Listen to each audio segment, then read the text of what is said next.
Hey, you're listening to The Bible Guys, a podcast where a couple of friends talk about the Bible in fun and practical ways. Welcome back to another amazing episode of The Hello. Bible Guys. He's Chris and I'm Jeff, and we're thrilled that you decided to join us We today. are thrilled, yes. So we have a very special segment to kick things off today. Yes. I think every one of our segments has been very special this week, hasn't it? Very special. Is that how I've introduced every one of You them? want to introduce them as special? Yeah. I It's so think it's exciting. because you're special, Jeff. I'm not sure you meant it the way you said it. Hey, Okay. see, that's just projection right there. Okay, yep. This segment is called This or That. Which one would you rather do? Okay. And we've not read these. That. I don't know. I like that more than this. Yeah. I didn't read it. I didn't read it either. So we're Okay. reading them on the spot. And the goal is to immediately, instinctively Okay. say which one we'd rather do. Okay. Okay, number Here we go. one. Would you rather be best friends with a famous musician or a famous athlete? I'm not really looking for any more friends. Oh my goodness gracious. Famous athlete. Yeah, me too. Famous Yeah, athlete. Yeah. Okay. Although musician or artist, because a singer, I can go singer. Yeah. Actually, you know what? I'm going to say musician. Yeah? I'm going to change my answer on the spot. What one? Carrie Underwood. Really? Sure. Yeah? Okay. Yeah, she's awesome. Yeah, that's awesome. All right, number two. You like country music? You're a Oh, country music I person? love it. I love yeah. country music. Love it. Number two. Would Do you have a hat? Do you have a cowboy hat? Sure, I do. And boots? Yes. Do you go boot scooting? No, No? Okay. but I haven't worn it since I moved here from Georgia. Okay. I was just checking. Would you rather be able to breathe underwater or for an unlimited amount of time? For an unlimited amount of time, or walk through fire without getting burnt? Underwater. Yeah, because the other one doesn't seem like it has too many applications. I can't figure out what I would use unless that for. you want to go rescue people. Rescue people? Yeah, and then all of a sudden you join the fire department. Yeah, but I've already got a job. Yeah. Yeah, underwater. Underwater breathing sounds would fun. be great. Yeah. Number three, would you rather be the last person on Earth or the first person on Mars? You're stuck on the planet you choose. Ooh, that's a hard one. That's an awful question, actually. Yeah. It's just an awful question. Whoever thought of that is really Desiree. mean. It's Desiree's fault. You're mean, Desiree. Okay. Boy, I don't know. That's a hard one. Yeah. First person on Mars. Oh, not me. I'm all about beginnings. Have you ever seen Matthew Damon when he was on Mars? Do you want to be the last person on Earth? It's an Earth with oxygen. Yeah. So for that alone, yes. Yeah. Okay. We don't know if it's even possible to grow potatoes on Mars. It would be kind of fun. You just go running through the malls, playing with all the toys. And I'm not a botanist like he was in the movie. Yeah. Okay. Yeah. I don't know, man. Number four, would you rather encounter aliens or would you rather encounter dinosaurs? Dinosaurs. Oh, not me. Yeah. Aliens. Well, we don't know if the aliens are going to be friendly. I know, but we already know dinosaurs are going to kill you. No, the huge majority of dinosaurs weren't meat eaters. How do you know? You weren't here. Huh? Because I read about dinosaurs. Yeah. Yeah, most of them were not meat eaters. Yeah. It didn't say that you have to run into T-Rexes all day every But day. I've seen Jurassic Park. Yeah, it doesn't work out And, well. and I know it doesn't work out in the end. Okay? So, yeah, okay. And then number five, would you rather be stuck in a phone box with 10 snakes or 10 tarantulas? Again, very mean question. Well, what kind of snakes? And what kind of tarantulas?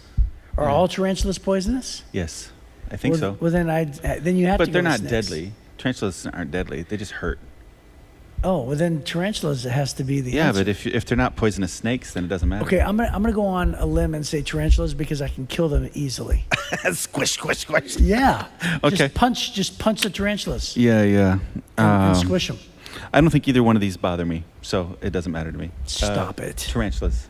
Stop it. One time, this is the Or truth. listen. For real. There's one thing of saying, look at me, I'm a big bad world traveler. Mm-hmm. And there's another thing with truly meaning what you say. Yeah, I mean that. I'm not afraid of either one. Have you ever held tarantulas in your hand? I have not. Yeah. So one time we were camping, and I didn't know this, but tarantulas migrate.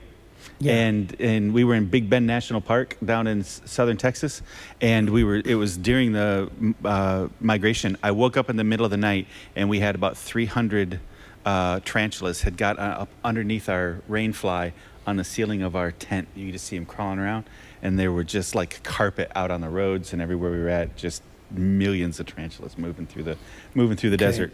I just had a heart attack and died, and now this is my spirit because I'm dead on the ground. Yeah, a couple weeks ago, my daughter and I were in Togo and Benin, and in Ouida, Benin is, and this is interesting. We're talking about it because we're talking about the demon-possessed guy today, but that's the kind of the headquarters of voodoo worldwide, and there's a Python temple there, and the temple is full of pythons, and once a month they open it and let all the pythons go, and they go feed in the village, and then if you find a python in your home, they believe you're blessed, and then you bring the python back to the thing. I'm so and blessed. It's like Indiana Jones, just tons and tons of pythons in this temple that we went to. Yeah, that's just. Yeah. It's crazy. Yeah. So I don't like snakes or tarantulas. When I was in Haiti, I went down a big, long, narrow hallway to the last shower stall in one of our dorms. Yeah. And I took a shower, and it's just, it's all back, it's just like a big block. It's just all cinder block, right? And then this very, very, very narrow hallway to get back to my bed. And I came out of the shower, and there was a tarantula on the ground. And I'm talking like the entire hallway was maybe 3 feet.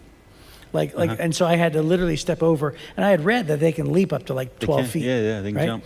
And so I didn't know what to do. And so I was yelling, and then I realized nobody was in the dorm room except for me. Nobody cared. Nobody cared, yeah. So I was stuck. There, with only a towel. Yeah. And bare feet, by the way. Right. I didn't even have flip-flops. And I was just holding this towel. And eventually, what I ended up doing was I just sort of held the towel up like a wall and snuck past it. Yeah. And I was so scared. I was just petrified. It was scared too. Yeah, well, I tell you what, it was terrible. It was terrified. Most of the time, tarantulas they're pretty passive. They're not aggressive critters. So I don't think you have to worry about it. All right, well, let us move on. Well, you survived. Yes, I did survive. We're so glad. We are so glad you lived through that terrible moment. God delivered me. He delivered you. Hey, before we move on with our Bible reading stuff, I just want to say, if you're watching on YouTube, share it with somebody. Share the Bible Guys. In fact, take just a second and say, you know what? I'm going to pick even the people that I don't like. I'm going to go ahead and send it to them because they need the Bible Guys, just like we all do. So we would really appreciate it. Subscribe and leave us a message. We'd love it. Thanks so much. So, hey, we are talking about today one of the most amazing spiritual warfare encounters Jesus has. Amazing. In the Gospels. And this comes up in 3, in Matthew, Mark, and Luke, right? Is that the 3? Yep, in the 3 Gospels, Matthew, Mark, and Luke, they tell the story of what we would call, some people would say he's the maniac of Gadara, is what some people would say, or he's the demon-possessed man of the Gadarenes, right? And just the description of how totally overtaken by the devil this guy is really amazing. So listen closely. Here's what it says in Matthew chapter 8, verse 28. It says, when Jesus arrived on the other side of the lake in the region of the Gadarenes, 2 men who were possessed by demons met him, and they lived in a cemetery and were so violent that no one could go through that area. They began screaming at him, "Why are you interfering with us, Son of God? Have you come here to torture us before God's appointed time?" There happened to be a large herd of pigs feeding in the distance, so the demons begged, "If you cast us out, send us into that herd of pigs." "All right, go," Jesus commanded them. And so the demons came out of the men and entered the pigs, and the whole herd plunged down the steep hillside into the lake and drowned in the water. And the herdsmen fled to the nearby town, telling everyone what had happened to the demon-possessed men. Then the entire town came out to meet Jesus, but they begged him to go away and leave them alone. Mark chapter 5 says, so they arrived at the other side of the lake in the region of the Gerasenes. When Jesus climbed out of the boat, a man possessed by an evil spirit came out from a cemetery to meet him. This man lived among the burial caves and could no longer be restrained, even with a chain. Whenever he was put into chains and shackles, as he often was, he snapped the chains from his wrists and smashed the shackles. No one was strong enough to subdue him. Day and night he wandered among the burial caves and in the hills, howling and cutting himself with sharp stones. When Jesus was still some distance away, the man saw him and ran to meet him and bowed low before him. With a shriek, he screamed, "Why are you interfering with me, Jesus, Son of the Most High God? In the name of God, I beg you, don't torture me, For Jesus had already said to the spirit, "Come out of the man, you evil spirit." And then Jesus demanded, "What is your name?" And he replied, "My name is Legion, because there are many of us inside this man." Then the evil spirits begged him again and again not to send them to some distant place. There happened to be a large herd of pigs feeding on the hillside nearby. "Send us into those pigs," the spirits begged. "Let us enter them." So Jesus gave them permission. The evil spirits came out of the man and entered the pigs, and the entire herd of about 2,000 pigs plunged down the steep hillside into the lake and drowned in the water. The herdsmen fled to the nearby town, surrounding countryside, spreading the news as they ran. People rushed out to see what had happened. A crowd soon gathered around Jesus, and they saw the man who'd been possessed by the legion of demons, and he was sitting there fully clothed and perfectly sane, and they were all afraid. Then those who had seen what had happened told the others about the demon-possessed man and the pigs, and the crowd began pleading with Jesus to go away and leave them alone. As Jesus was getting into the boat, the man who'd been demon-possessed begged to go with him, but Jesus said, "No, go home to your family and tell them everything the Lord has done for you and how merciful he has been." So the man started off to visit the 10 towns of that region, began to proclaim the great things Jesus had done for him, and everyone was amazed at what he told them. And then Luke chapter 8, it says, "So they arrived in the region of the Gerasenes across the lake from Galilee. As Jesus was climbing out of the boat, a man who was possessed by demons came out to meet him. For a long time he'd been homeless and naked, living in a cemetery outside the town. As soon as he saw Jesus, he shrieked and fell down in front of him. And the man, then he screamed, 'Why are you interfering with me, Jesus, Son of the Most High God? Please, I beg you, don't torture me.' For Jesus had already commanded the evil spirit to come out of him. The spirit had often taken control of the man. Even when he was placed under guard and put in chains and shackles, he simply broke them and rushed out into the wilderness completely under the demon's power. And Jesus demanded, 'What is your name?' 'Legion,' he replied, for he was filled with many demons. The demons kept begging Jesus not to send them into the bottomless pit. There happened to be a large herd of pigs feeding on the hillside nearby, and the demons begged him to let them enter into the pigs, and so Jesus gave them permission. Then the demons came out of the man and entered the pigs, and the entire herd plunged down the steep hillside into the lake and drowned. When the herdsmen saw it, they fled to the nearby town and the surrounding countryside, spreading news as they ran. People rushed out to see what had happened. A crowd soon gathered around Jesus, and they saw the man who'd been freed from the demons, and he was sitting at Jesus' feet, fully clothed and perfectly sane, and they were all afraid. And then those who had seen what had happened told others how the demon-possessed man had been healed, and all the people in the region of the Gerasenes begged Jesus to go away and leave them alone, for a great wave of fear swept over them. So Jesus returned to the boat and left, crossing back to the other side of the lake. The man who'd been freed from the demons begged to go with him, but Jesus sent him home, saying, "No, go back to your family and tell them everything God has done for you." And so he went all through the town, proclaiming the great things Jesus had done for him. Ooh, I'm glad you were reading. Yeah, I like the fact that you read because you read so well. Oh, thank you. And you got a really nice voice. Oh, thank you. Yeah, but that's a lot of reading. I like to read. There's a lot. And that's all three accounts.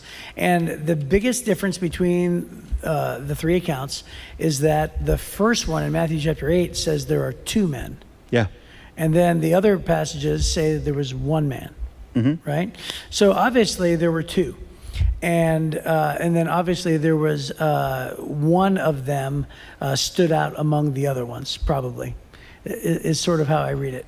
Yeah. Right? Because the other ones focus on the actual man himself. They give very great detail about the one man breaking the chains, smashing the shackles, going to the 10 towns afterwards, right? And so obviously there were two men in this one account, but one of them was, I think, probably more prominent since the other disciples talked about just that one. Yeah, it seems like the one guy does all the talking, and then there's only one who, when he's been healed, says, "Jesus, I want to go with you." Yeah. Right? So these aren't two different things, and these aren't even a problem. Two guys, one talker. Yeah, That's kind of what happens here. It did say they were both screaming at him. Yeah. It says, so at least but I think the main interaction, it seems like, was the one. It's on the back end when he says, on "Jesus, the back end, I want to go with you." And Jesus said, "No, you stay." Yeah, but the first one says they both screamed at him, saying, "Why are you interfering with us?" And you know what's interesting is that it says there were many demons in him, and it was legion. And you know what legion means? Legion means 1,000 soldiers. Right. Right. Or at least that's the word that'd be the Roman. That'd be the Roman definition, right? And so it gives us an idea of if demons leave a possessed man and go into 2,000 pigs. Are you kidding me? 2,000 pigs. how many demons were in this guy? Yeah, yeah. Right? Or in the two men. Right. It's just unbelievable. And so anyway, the whole idea of demon possession, now you travel a lot around the world, and I thought that I've been to like 13 or 14 places around the world, like Brazil and India and Kenya and South Africa, and I've been to Haiti, and I've been to all those places, but it's not even compare. It doesn't even compare to the places that you've traveled. So, but oftentimes when you travel, you hear a lot more about demon possession. Yeah. Outside of the United States. Yeah, I think demon possession exists everywhere, right? Yeah. But I think it's more overt in the countries that overtly worship demons. You know, like Haiti openly worships demons through voodoo. A lot of places in West Africa, depending on what version of Hinduism, there's a lot of places in India and the other Hindu nations that worship demons, and they know that, right? And they're admitting that. Or animism in East Africa or in Central America or in Southeast Asia, where they know that they're messing around with demons. And so then because of that, it winds up being way more overt. But yeah, I've seen it before, and it's a pretty amazing thing. Now, I've never seen it. Yeah. I've never been to a scenario in person where somebody has been demon possessed. Yeah. So in the context of the Timothy Initiative, that's why I do a lot of travel. Is I work with the Timothy Initiative, developing and training church planters and leaders around the world, and it's a common thing for many of those pastors to say, "Oh, this happens all the time." Right. Right. Can you imagine if that was a big part of our Sunday morning services? Yeah. Right. But for them, they say, hey, it happens often, and they're prepared for it, and you have to be ready for it. Well, imagine how they would receive this scripture. Yeah. They see it as that's normal. That's Tuesday. That's Tuesday, right? Yeah. Yeah. It's just very different for us. And I would guess that anybody who's listening in the United States of America, I would say the vast majority probably said, yeah, I've never seen that. Yeah, I think we don't recognize it when we see it. Yeah, that's probably true. Right. Mm-hmm. So we would say, oh, it's the drugs, or oh, it's the a health issue or whatever, and not always. I think that's true. I think it can often be a demonic kind of an issue happening. So I don't believe that every illness is demonic. I'm not saying that. Right. But I do believe that maybe we see it more often than we recognize it. I remember one time my old church administrative assistant, the secretary, one time I was setting up a sound system in the fellowship hall, and it started squeaking, and I couldn't figure out how to with the knobs, and she came out and prayed the demons out of it. Yeah. But the only difference is she was absolutely 100% serious. 100%. I'm praying demons, and I'm like, Sherry, I'm pretty sure there's no demons in the sound system. Like I'm pretty positive. Right. But it was pretty funny. So, it's really astounding to me that, especially in the other two, Mark and Luke, this guy is engaging with Jesus, and I kind of view this. Okay, there's two guys here at the beginning in Matthew, but there's this one guy that seems to really, really be engaging. The two are saying, "Go away from us. Yeah. Don't persecute us." But there's the one that seems to be. It's almost like Jesus on the cross with the two thieves. Mm-hmm. They're both engaging with Jesus, but one really seems to be transformed. Yeah, and I think Jesus only addressed one because he said, "What is your name?" Right. Yeah. And so it seems like this one guy is really open to it, right? Mm-hmm. And is really open to this engagement with Jesus. But you think about it, these guys are running around, if you combine all three stories, they're running around naked, living in the tombs, living among the dead. And howling at the moon. And cutting themselves. And cutting themselves, hurting themselves, breaking their chains. Nobody can manage them or control. They're totally out of their minds, totally out of control, with almost supernatural power, doing physical damage to themselves. Yeah. Right? Do you want to know what is demonic in the world around us? When people are out of control, howling at the moon, living among the dead, hurting themselves uncontrollably, right? That's a sign, perhaps, that there's some kind of demonic influence. And then they have this encounter with Jesus, and they immediately recognize him. Think about this. These demons called Jesus the Son of the Most High God. Yeah, they immediately knew. So believing who Jesus is isn't enough. James says even the demons believe and tremble. Yeah. But just believing isn't the threshold, right? A lot of people say, "Oh, I believe in God." Well, so's the devil. These demons do. There's a couple thousand demons here. And they recognize who Jesus is. So I think it's interesting where my name is Legion. That's 1,000, but there were 2,000 pigs that get destroyed. That hints back at the 2 men. Yeah. 2 men had 1,000 demons apiece, right? Actually, I thought it was 1,000, but the note in the Life Application Study Bible says the evil spirit's name was Legion. A legion was the largest unit of a Roman army, consisting of 3,000 to 6,000 soldiers. Wow. This man was possessed by many demons. Okay. Wow. Yeah, so it's more than I thought. So it's even more. I thought it was me too. 1,000. Yeah, I thought it was too. Wow. Well, that's the benefit of having a study Bible. That's right. When we got a couple guys just sitting around talking about the Bible. Yeah. Well, I'll tell you what. I think that this is a, so the significance of pigs. There's so the Jews thought and considered still today, they consider pigs as unclean animals, right? Mm-hmm. So when the pigs drowned in this lake, can you imagine, for us, it would just be a tragedy of a great waste of bacon. Right. Exactly. Right. But unless you retrieve them all up there. But for them, can you just imagine the just the view of just the attitude, all these unclean animals running down the cliff and the significance of that. I'm not sure if there's a sermon in there, but I just know that for them it was more significant that they were pigs. Yeah. So these guys. So this is on the other side of the lake. This is on the side that was not the Jewish side of the lake. So the Jewish side of the lake is over on what is now modern day Tiberias side of the lake, right? Yeah. Read this right here. Yeah, I'll get to that part. But these guys were already unclean in a lot of ways. One, they weren't Jewish. Two, they were living in caves that were, burial chambers. They were around the dead all the time. They had all these things in their life where they were unclean, and the Jews would have considered them repulsive from the beginning, and then they were demon-possessed. So the Jews would have considered them repulsive from the beginning. Jesus seems to just go over to the other side of the lake for this purpose. He goes for these 2 guys, which is really special. Nobody else would touch them. And Right. Jesus gets in a boat, goes to where his ministry is not centered. His ministry is centered on the other side of the lake. And he goes over there for this one event for these 2 guys that nobody else cared about.